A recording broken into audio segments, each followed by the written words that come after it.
Hi, my name is Kim Cullen, and I'm a Winter Park, Florida personal injury attorney.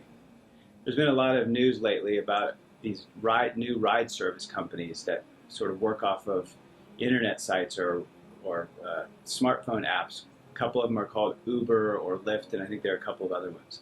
They've been in the news lately because they're making taxi cab companies very angry because they keep taking business away from taxi cab companies. So I'm all in favor of a competitive business environment, but I wanted to make sure that consumers who may use Uber or Lyft or these other ride services understand sort of what they're getting themselves into when they try to save a couple bucks by using these services.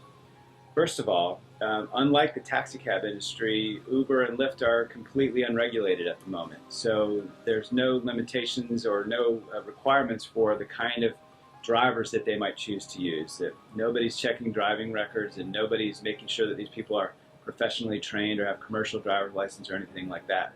You could very easily be getting a ride from someone who's had multiple DUIs or been involved in a bunch of accidents. You would have no idea or no way of knowing.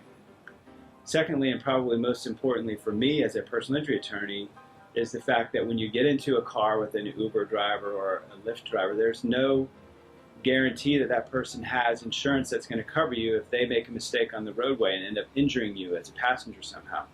In fact, if it's a private vehicle and they're just using it sort of on the side to do these ride service gigs, then it's very likely, in fact it's almost 100% likely, that any insurance they have on the vehicle, even if they carry it, isn't going to cover you anyway.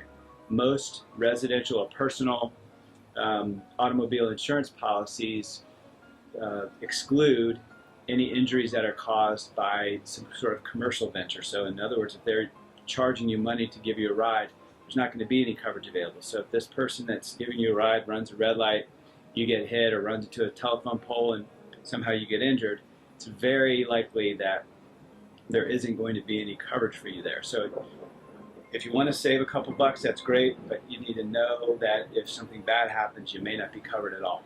So just be aware.